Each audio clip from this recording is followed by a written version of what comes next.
अर्जुन ने मित्र सखा के रूप में देखा, भगवान सखा बन गए, और गोपियों ने पति के रूप में देखा, भगवान उनके पति बन गए।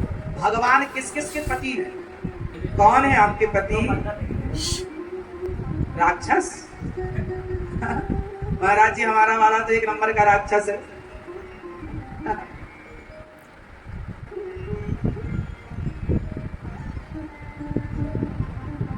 एक बात बताएं मेरी माँ, आप मानो मत मानो, पर सबके पति भगवान ही हैं। ऑलरेडी भगवान सबके पति हैं। आप सब लोग गाती हो मेरी माँ, तुम हो एक अगोचर सबके प्राणपति, स्वामी सबके प्राणपति, किस विध मिला हूँ दया मैं, किस विध मिलो श्री श्याम जी, तुमको मैं कुमति। ओम जय जगदीश हरे। भगवान हम सबके प्राणों के, जोर से, हम सबके कौन हैं? प्राणपति। प्राणपति, हमारे प्राणों के पति कौन है? मतलब हमारे प्राण किसके अंडर में है? भगवान। किस लिए? भगवान सबके पति ऑलरेडी भगवान ही है। तुम्हारी शादी के पहले भी, ये शादी के बाद वाला पति तो शादी के बाद मिला, भगवान तो जन्म से ही सबके प्राणों के पति ऑलरेडी हैं। तो भगवान सबके पति। पति का मतलब क्या होता? पति मतलब क्या होता? मैया आप बताओ, पति का जो आपको डांटे, ताना मारे, कमाए, वो पति का मतलब क्या हुआ? सुख दुख में साथ दे, उसके पतन से उसे बचाए, वो पति है। अच्छा, पत्नी का मतलब क्या होता है? पासे पति और पासे पत्नी, दोनों की राशि एक है। पासे पति और पासे पत्नी। तो पत्नी का मतलब क्या हुआ?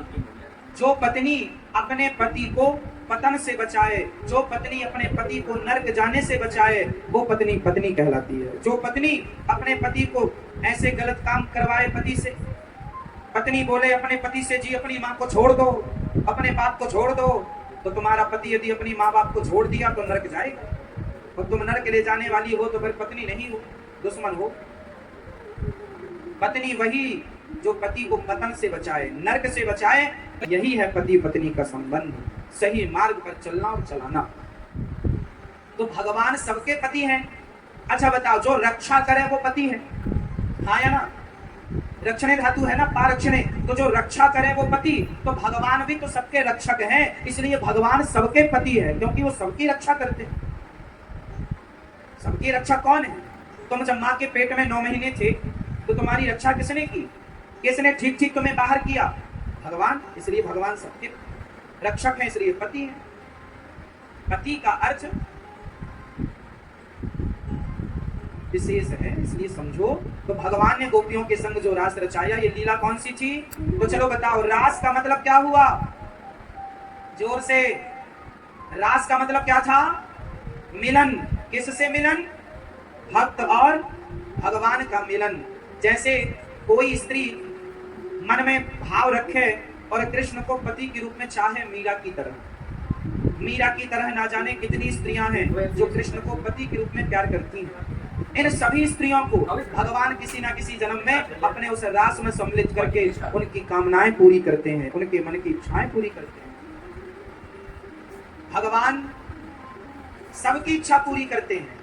यशोदा माँ के बेटे बनकर उनकी इच्छा पूरी की, द्रौपदी के भाई बनकर उनकी इच्छा पूरी की, भक्त के लिए भगवान बनकर उनकी इच्छा पूरी। तो फिर किसी की इच्छा है कि पति बने? भगवान तो भक्तों के वश में है, जो बनाना चाहो वो बनने को तैयार है। अहम भक्त पराधीना, भगवान तो नौकर बनने को तैयार है। कितने संतों की कथाएं मिलती भक्तमाल में कि भक्तों के लिए भगवान उनके घर में नौकर बनकर उनका झाड़ू पोछा करने आते थे। भगवान क्या नहीं बने? भगवान मछली बन गए, कछुआ बन गए, तक्षक भगवान, मत्स्य भगवान, मोहिनी भगवान, एक बार भगवान स्त्री बन गए। बताओ, भगवान जब स्त्री बने तो उन स्त्री का नाम क्या था? भगवान एक बार स्त्री बन गए, मोहिनी अवतार लिया। क्या बन गए? हाँ, तो भगवान के अनेक अवतार हैं, और जो जिस भाव से पुकारे, शत्रु भाव से पुकारा रावण ने तो शत्रु बनकर मार दिया, भक्त के भाव से पुकारा विभीषण ने तो भगवान बनके तार दिया। जो जिस भाव से मुझे भजेगा उस भाव से मैं उसे भजूंगा। माया ना, रावण ने शत्रु भाव से भजा तो शत्रु बन के मार दिया, और विभीषण ने भगवान के भाव से भजा तो भगवान बन के उसको उद्धार कर दिया, राजा बना दिया। तो भगवान का रूप क्या है? जो रूप आप मन में बनाना चाहो, जो आप चाहते हो, उसी भाव के रूप से भगवान आपके सामने प्रकट हो जाएंगे। इसलिए तुलसीदास जी कहते हैं, जाकी रही भावना जैसी।